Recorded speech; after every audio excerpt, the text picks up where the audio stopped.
This podcast is brought to you by Team Trait, a digital solution that helps you hire, optimize, and retain employees. Using psychometric assessments to identify more than 100 professional mindset traits, it gives instant reports you can use to build high-performing teams. Get 2 free profiles today, no commitment, no credit card required, at teamtrait.com. TeamTrait.com.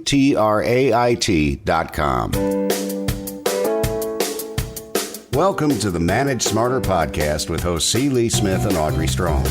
We're glad you're here for discussions on new ways to manage smarter, hire, develop, and retain talent, improve results, and propel team performance to new heights. This is the Manage Smarter podcast. One of the topics we've never explored on this show is neurodivergent employees, people with neurodiversity. And I've looked up, Googled, all right. Never substitute Google for a doctor, which is exactly what I did, Lee. But we do have a doctor, though. We do have a doctor to give us the correct definition of Yes. neurodivergent employee. But anyway, welcome to the show, everybody. And, Lee, that's our topic today. Well, as being one of those employees, during my career, I can tell you, though, that to be successful in business, you have to be different.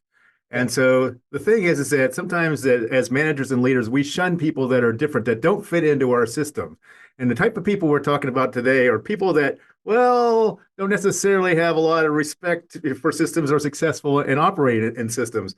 And the type of people I'm thinking about the Steve Jobs of the world who coined the phrase, think different for Apple Computer, for example. You think about Elon Musk and regardless of, some of the crazy shit these people say or whatever that you may or may not agree with and everything like that, there is a track record, though, of doing things against the norm, against the grain and everything like that change society and everything like that. So imagine if these people, and quite frankly, there is a history, though, in their life history of managers and leaders who basically tried to keep them in line and, get them to toe the line and everything like that. What would have happened, if those managers and those leaders would have been successful in somehow taming that bucking bronco? And we wouldn't have the smartphones that we have today, or the rocket ships that we have, or the electric cars, and all kinds of other examples like that. So, if you get the privilege of hiring and managing a neurodiverse employee or something like that, it's a challenge because we can be pains in the asses. But on the other hand, though, if you handle it the right way, lots of great benefits come your way. So anyway, that's the premise for the conversation today. And this is Manage Smarter, everyone. My name is Audrey Strong. I'm the Senior Vice President of Communications here at Sales Fuel. And I'm C. Lee Smith. I'm the CEO and founder of Sales Fuel. Okay, and I'm sure you've heard this joke before. The doctor is in, Dr. Matt Zakreski, a clinical psychologist, professional speaker, and consultant who specializes in working with neurodivergent people. In addition to his work as a very energetic speaker, go watch his videos, y'all. Dr. Zakreski maintains a private practice at the Neurodiversity Collective. Welcome, Dr. Zakreski. So what's the definition of a neurodivergent person? So a neurodivergent person is somebody who has a different brain. And we know about 20% of people are neurodivergent. So there's a ever-evolving list of things as we learn more about the brain that falls under that umbrella. But sort of the big ones we see are ADHD, giftedness, autism, dyslexia, dysgraphia, OCD. These are people that we can look at brain scans and say, look, this is the part or parts of your brain that are physically and operationally different, which means that the way you show up in the world is different because our brains dictate how we show up. What's fascinating about that number, too, is that while 16 to 20% of the world's population are unconventional, if you will, double that are entrepreneurs. Yeah. So what does that tell you about the entrepreneurial brain, right? Well, and you said before bucking bronco, right? And it's such an evocative image. And you think about it, when do you want a bronco to be bucking, right? You want it in a very specific space. You don't want the bucking bronco wrangling up the cattle. You don't want the bucking bronco if you've got to ride into town. You want the bronco to be bucking in the rodeo arena, right? So if you have someone who has a specific skill set amplify the environments in which that person can use that skill set. Because then you've trained a bucking bronco to take you to the grocery store and you keep wondering why you break your eggs. So what is your definition of amplifying the environment? So I'm a manager listening to the show right now. What does that mean in real terms? Like, what do I do? What should I be doing? Give like an example. So when my first job out of college, I worked for EF Educational Tours up in Boston. Terrific job for your early 20s. There was a bar in our office, and it was the kind of place where they'd be like, hey, anybody want to go to Greece this week? And I'm like, I'm 23 and single. Yes, I will go to Greece to get paid to go there. Yes, please. Right. But I was not a great salesman at first. I had to figure out my way of doing sales, right?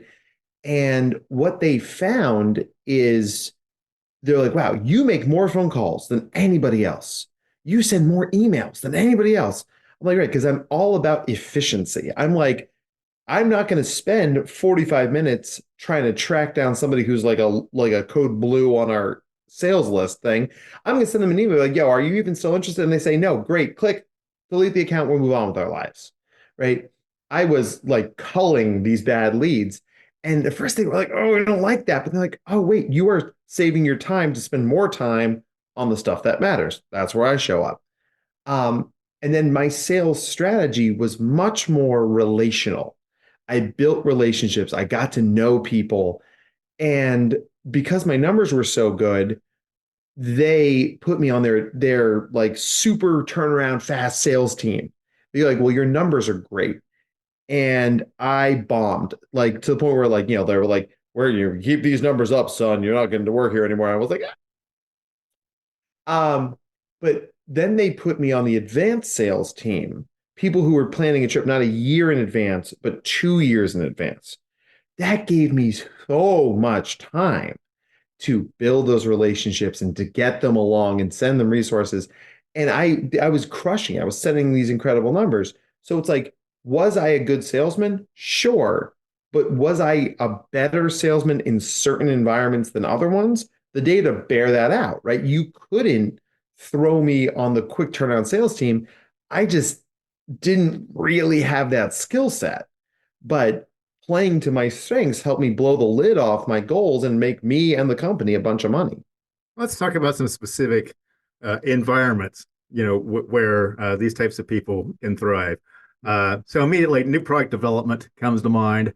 Any new business team, any team that requires crowdsourcing, brainstorming, everything like that, to figure out how to do something differently because it's right up their alley. Okay, we think differently. So, what kind of other things, environments come to mind for you?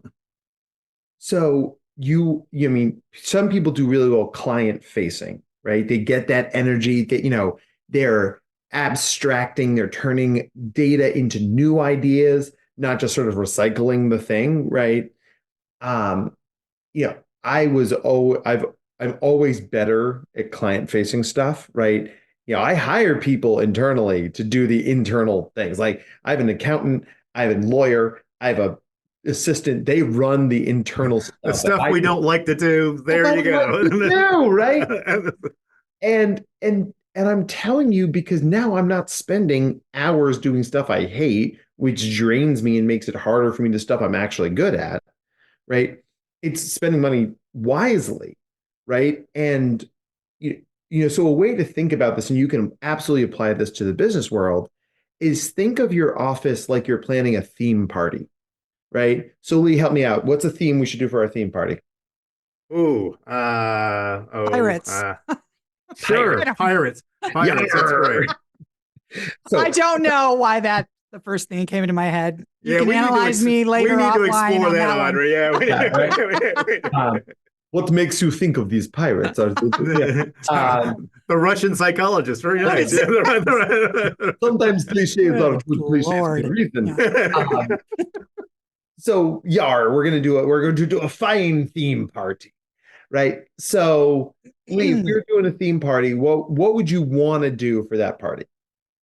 Oh my goodness! Well, of course, we have to have costumes, right? We have to have decorations, right? Yeah. And we have like a picnic or something. I don't know. Yeah. right? Well, and that's the thing. Like, so you're thinking costumes, you're thinking decorations. Audrey, what would you want to do for our pirate theme party? Well, could we go on a boat, like do a charter excursion on a lake? Absolutely, Yeah. right? So Mhm. what you're seeing here, even in this simple exercise, is you both organically play to your interests and your strengths, right? Like you're thinking about venues, you're thinking about decorations. We need both of those things to do a party. But the way that many workplaces function is it's like we're trying to plan this theme party, and Lisa and they're being like, oh, I want to do decorations. I'm like, tough, bro. You're on recycling duty because I've arbitrarily decided you're doing recycling duty, right? And you wonder why people feel disengaged, right? Mhm. When you ask people what they want to do, what they feel comfortable with, what they're motivated by, you may not be able to put them in those situations all the time, but you can point the pirate ship, to further the metaphor, in that cardinal direction, right? Yes, right now you've got to spend some time doing some stuff you don't like, but the more you move along your career, we're going to turn up the volume on the stuff you want to do and turn down the volume on the stuff that drains you. And whether that's giving you a promotion or hiring you an assistant, what we're doing is we're making the best damn theme party we can because we're understanding that people come to the theme party with different strengths and interests. Mhm. So I had an opportunity to speak to iconic management guru Clay Christensen when he was alive. He tells a great story, and we don't have time to go into the story, but the nuts and bolts of the story can be boiled down to this. And he said, never hire a banana to do a milkshake's job. That's perfect. I mean, that's exactly it. No, and if you and one of the things that, to take that even a step further, right? You got to understand: are you hiring a milkshake or are you hiring a banana? Mhm. Mhm. Like that's Do you even know? right. I mean, like you spend my growing up, my grandfather was a carpenter, and he Okay. always told me measure twice, cut Cut once. once. Right. An Yeah. ounce of prevention's worth a pound of cure. And I'm 10. I'm like, I have a bandsaw. Let's go. Let's Yeah. go. Where did you get that? Please put that down. You know. So it's like, but now the older I get, the more I'm like, oh, there was a lot of wisdom there. Like, Yeah. and it's so take that moment to think, what am I hiring for? How does this align with my personal values and our professional goals? Right. And you might find a great asset who isn't a great fit. You find a great banana when you were looking for a milkshake. So instead of trying to cram the banana into the milkshake, you say, okay, hold on a second, right? We always need great bananas. How do I get this banana into here while I continue looking for the milkshake? And Right? don't make it a banana milkshake. Oh my God. That's cheating. Right? It's cheating. You lose the integrity of the banana with Right. the milkshake. That's good Right? nonlinear Yeah. thinking, Lee. Well, Oh, that's what I do. That's we're what I like bouncing all over do. the place here. We look like a seismograph. Like We went from pirates to bananas to milkshakes But Lee's a big proponent of somebody maybe better suited for another role within the same organization, a totally different department, and move them sideways. Yeah. Or I will change the job functions and responsibilities into better fit than what that person likes to do, what that person is naturally good at. And one of the things that I see, Dr. Matt, is that I've worked with a lot of companies, three of them just recently on that, and they want to measure people that are lookalikes, the successful people where for this particular job. So we asked them, send us over a copy of the job posting. Okay. Now give us 3 to 5 people who are the most successful people in this role within your company. And invariably, the traits of these 3 to 5 people that makes them great, those traits do not show up anywhere in the job description. What you get in a job posting is very vanilla, same stuff that every company puts out there, and everything like that. And so they're attracting those types of people, but the type of people that thrive in that position in their company are sometimes very different people. So it's like, how can we get some of these companies or whatever to think differently about who they're trying to attract and recruit then to be successful in their organization? Well, and we're seeing this rise of neurodivergent affirming hiring practices. There are companies that are stepping into that space. It's like, listen, we are staffed by autistic people. We are going to hire autistic people. We are people who speak neurodivergent, and we're going to put you through those paces, because the hiring process is built by neurotypical people for neurotypical people. Right. Right. You think about it, you got to wear a suit and tie, or, or a pantsuit, or We do things a certain way around here, right. and you must fit in. Yeah. Or else. Right. Yes. And it's amazing because a lot of times we don't know our biases until they're challenged. If somebody showed up in a nice t-shirt and a pair of slacks and a pair of really cool shoes, you might think this person is not dressed for this interview. Unless you said you have to wear a shirt and tie, they're not necessarily breaking the rule, they're breaking the implied rule. And since neurodivergent people tend to do poorly with implied rules, you set them up to fail, right? And they might be the best man for the job, but because they didn't buy a $3 tie at Neiman Marcus, they don't get to play in your sandbox. Come on, that's ridiculous. And what a lot of companies are doing now, especially to attract neurodivergent talent, is to lead with interest and be like, hey, are you passionate about cybersecurity? Are you super into comic books? Do you love publishing? If you have that interest, come to us and we'll find you a job based on your skill set within that thing, rather than I need an accountant. And somebody's like, well, I'm an accountant. Like, oh, great. You're an accountant for Boeing. It's like, I don't like those sort of things. I want to be an accountant for a small bookstore or a pet shop or something like that, right? So insert Bowen joke here. You're all thinking it. You're all thinking it. Just do it. Oh, come on. That joke's going to crash. Oh. Wow. It'll blow the doors off. Oh, the doors. You guys are both going straight to hell. Okay. Absolutely. I mean, on the express route too. But that's interesting. So writing your job description that way, but sometimes that comes up against a company culture and a culture of very hardcore KPIs to which there is no bending or accommodation or open-mindedness whatsoever. So how do you reconcile those two things? I mean, honestly, to those companies, I would say adapt or die, right? Yeah. It's so I'll think about it in a less white collar job, right? Okay. So with the clients I work with, he just got a job working at a restaurant, right? And he's going to be great at it. He's a super personable guy, right? He likes people. He's good with people. And the first thing they had him do was doing mise en place in the kitchen, chopping veggies, right, making stuff. And he's like, I made it about 17 minutes into my first shift. I went outside. He's like, I smoked my first cigarette in 3 years, and I was like, what am I doing with my life? And the guy who happened to hire him happened to walk by. He's like, you're not supposed to be in the kitchen. He's like, well, that's where my manager told me to go. They brought him on the floor. They gave him a shirt. They trained him as a server. And he's already working Friday night doubles. I mean, and if you have any history in the restaurant industry, Friday night doubles, I mean, that's the plum seat at the table, right?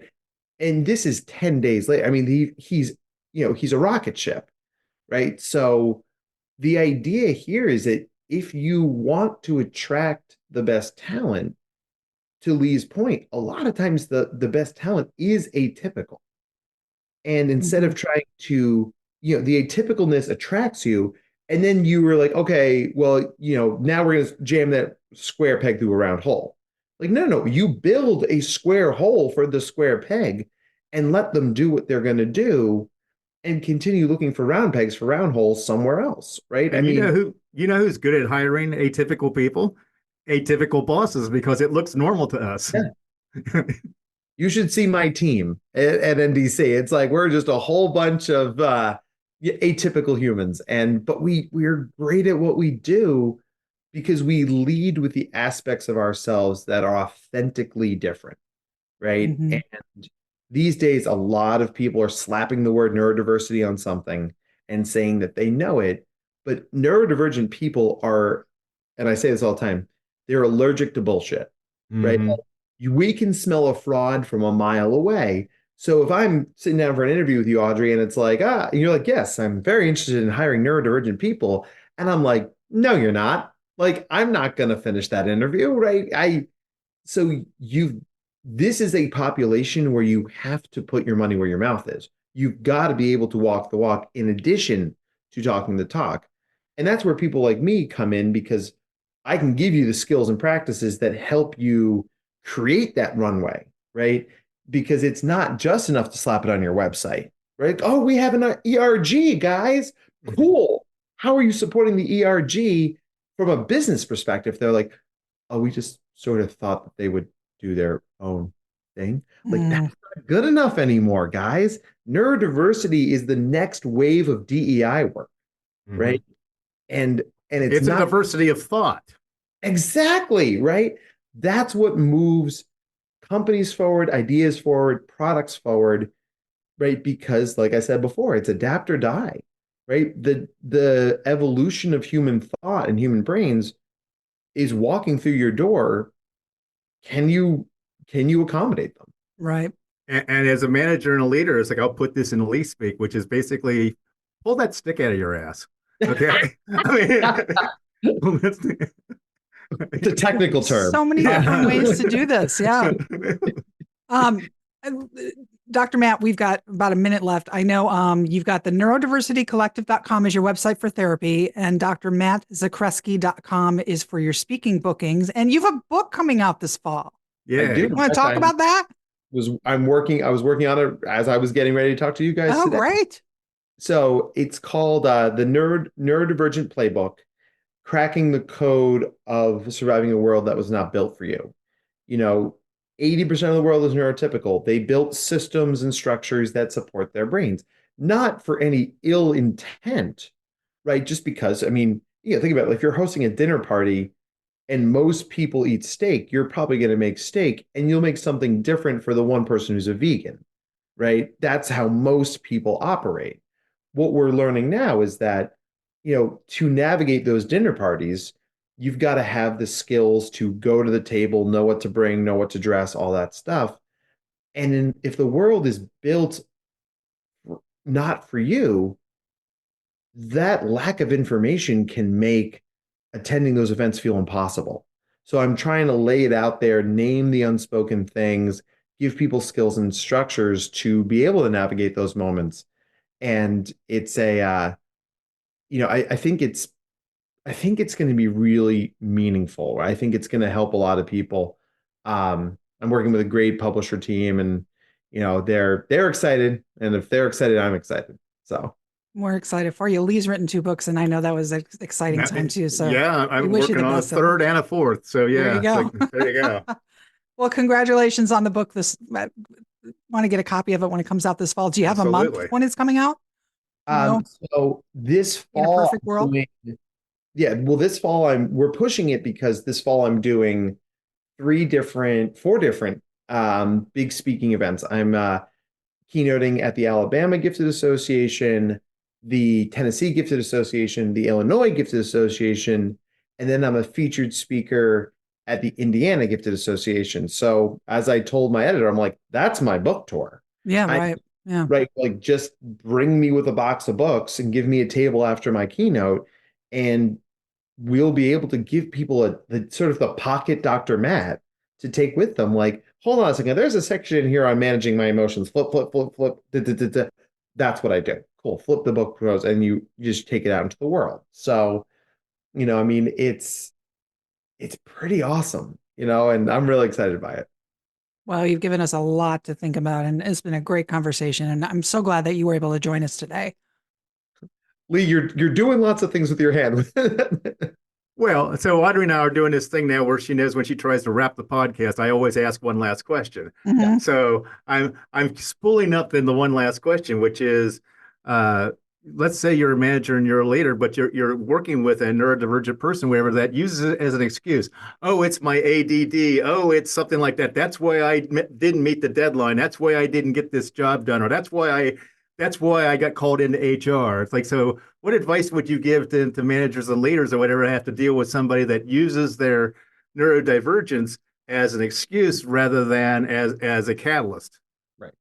And I love that you brought that up because neurodivergence is not a superpower, right? It comes with strengths and weaknesses. Having ADHD absolutely made me a better stand-up comedian when I did stand-up. It absolutely makes it harder to be a father sometimes. Right?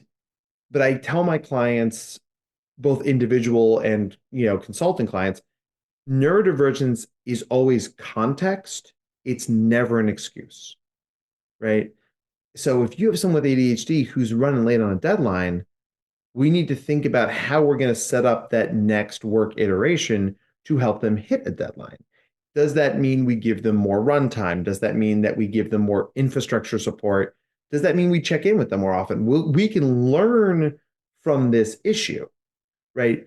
But saying I have ADHD, so I can't do it is never good enough, right? And I'm saying that as someone with ADHD, right? Yeah, there are times that deadlines are absolutely biting me in the butt, right? Mm-hmm.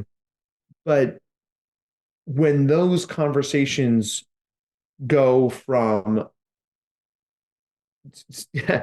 those conversations tend to evoke someone being furious with you. I always tell the grown-ups involved, don't be furious, be curious. Mm-hmm. Right? So instead of, you damn well should have met that goal. Yeah, we know. And they know. What kept you from hitting the goal? That's being curious. What got in your way?